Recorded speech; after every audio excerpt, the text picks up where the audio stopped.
Bonjour les amis, j'espère que vous allez bien. On se retrouve pour la totalité du Real Madrid et du FC Barcelone.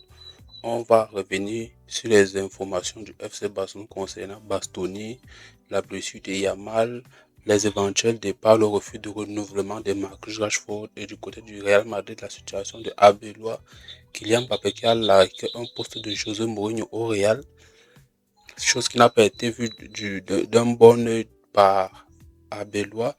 Adagula et Militao qui sont blessés fin de saison pour eux aussi en même temps. Et l'éventuel départ de Kamavinga et le refus de vendre, de laisser Tchouaméni qui est un joueur indispensable et totalement irremplaçable au Real. Donc, on est raté, tu restes bien à la fin, tu t'abonnes, tu likes, ça aide au référencement. Sur ce, c'est parti. On attaque directement avec le FC Barcelone, le meilleur club du monde. Et c'est Richard qui dit ça. Il y a certains gens là qui n'aiment pas ça. Mais je suis barcelonais. On attaque avec la blessure de Yamal. 5 à, selon les pronostics, tu t'es pas Fabrizio, il a 4 à 5 semaines. Il serait là pile pour la Coupe du Monde. Pour moi, ce gamin, cette blessure arrive au bon moment parce que on était en train de l'user. Moi, je voyais déjà un danger pour sa Coupe du Monde parce que si on lui laissait continuer à jouer, il pouvait aller se blesser à la veille de la Coupe du Monde. Ça me rappelle un Mohamed Salah, la fois de la Ligue des Champions où Ramos l'avait blessé à l'épaule, il a raté la Coupe du Monde. Donc mieux, ce gamin, il mérite de jouer sa Coupe du Monde. Il faut que nous, les Barcelonais, on ne soit pas égoïstes et qu'on lui laisse jouer sa Coupe du Monde. Les autres joueurs qui sont là, qui ont les gros salaires, les 20 millions par an, là, qu'ils aillent aussi prouver ces 6 matchs qui n'est pas là, qui ne seraient pas là. Ils jouent un peu aussi. Qu'ils aillent aussi un peu jouer au football. Qu'ils prouvent que oui, ils méritent leur salaire. Pas que tout le temps, il faut compter sur un gamin de 18 ans. 18 ans, c'est un enfant. 18 ans, c'est un enfant. Quand tu as 18 ans, nous savons que 18 ans, devant nous comme ça, là, il ne peut pas parler. Mais on commence à vous garder l'espoir d'un grand club comme le FC Barcelone sur lui. Ce n'est pas normal. Mais il y a quand même une bonne nouvelle. J'ai appris que Rafinha sera de retour à l'entraînement la semaine prochaine. Oui, on pourra avoir une attaque Rafinha parce que Rafinha est gaucher.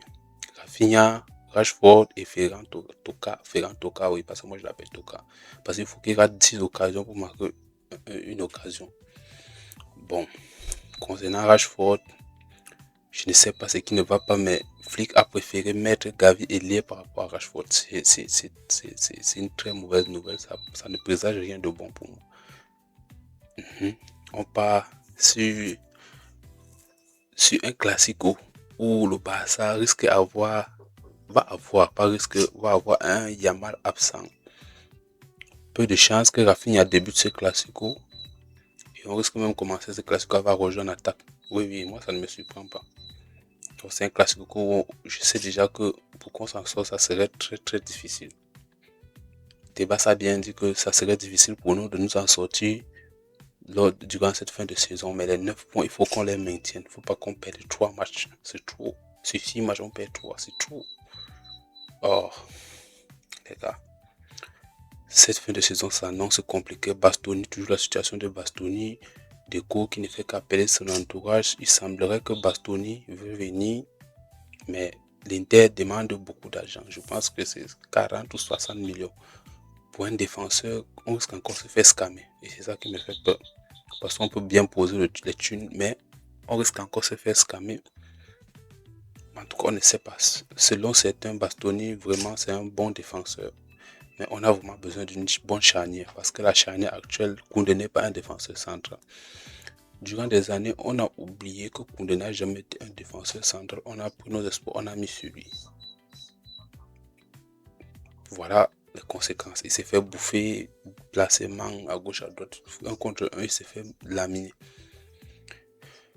Les gars, c'est tout. Cette fin de saison s'annonce compliquée, cauchemardesque pour nous les Barcelonais. Cauchemardesque. Mais en tout cas, ramenez-nous un Bastoni, un soit Alvarez ou Osimhen. Je vois que le dossier Alvarez, c'est de plus en plus compliqué. Parce qu'il semblait qu'Atletico demande 200 millions. C'est trop. On n'a pas les thunes. Même si vous demandez même 60 millions, on ne peut pas. beaucoup plus Osimhen. Mais ce qui dérange sur Osimhen, c'est le salaire. Selon, comment on l'appelle là, Fabrizio, c'est le salaire de Osimhen qui est élevé. Et on peut plus se permettre d'avoir les joueurs qui vont venir chercher un salaire énorme. Donc je ne sais pas. Je ne sais pas. Reste à voir. Dans les prochaines semaines, je vais vous informer. Donc abonnez-vous pour ne pas rater chaque soir. Il y a une vidéo que je sors chaque soir. Donc par ça, vous abonnez. Et on attaque directement du côté du Real Madrid. Là aussi, c'est très très grave. Il y a des très très grosses nouvelles. Il y a un carnage là-bas. Militao blessé. Lui, on connaît tout le temps de retour, tout le temps à l'infirmerie. Il a même dans sa maison là-bas. Il doit même aménager là-bas. Je pense même que la fois dernière, il n'avait pas récupéré sa brosse à dents. Donc il va aller la récupérer là-bas. Il est encore blessé. Il va aller, je ne sais pas si Mendy va encore aussi aller le rejoindre là-bas.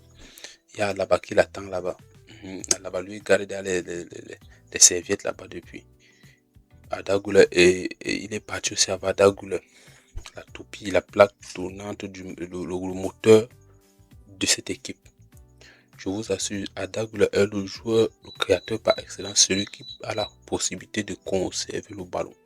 Lorsque c'est chaud, lui, il peut garder le ballon, mener les contre-attaques. Lorsqu'il est blessé, là, dites-moi un seul joueur que vous voyez qui peut remplir son rôle. Qui Brahim Diaz, Ceballos. Brahim Diaz, l'homme des pénaltys, à part causer de réclamer les pénaltys, rater les palenkas, il n'est pas créatif comme Adagoula.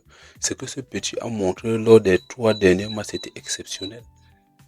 Bon, vous allez me dire que Bellingham peut aussi remplacer son rôle. Bellingham est plus dans un rôle faux neuf.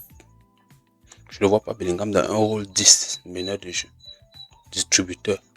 Bellingham n'a pas cette capacité de distribuer les passes avec une précision diabolique comme Adagoula. Il est blessé, ils vont rater le Classico. Adagoula, c'est fin de saison. Militao, c'est fin de saison. Donc, on n'allait plus les voir jouer à part la Coupe du Monde. Pourquoi ça sonne bizarre comme une envie de se préserver pour la Coupe du Monde pour ces gens-là? Je suis en train de voir comme une espèce de complot. Comme ces gars veulent se préserver pour la Coupe du Monde. Mais je ne sais pas. À vous de me dire sur les commentaires. Mbappé qui allait liker le post de José Mourinho. Ce qui fait très très mal à Arbeloa. Oui. Parce que vous ne pouvez pas me dire quelqu'un fait une publication sur Mourinho avec les buts de Mbappé de Cristiano avec Mourinho et après Mourinho et toi tu pas liker. Tu pas liker, c'est pour dire quoi, que celui-là est mieux par rapport à celui de maintenant, que si celui-là vient, tu aurais tel nombre de buts par rapport à celui qui est là. Arbeloa est sorti en conférence de presse, il était énervé.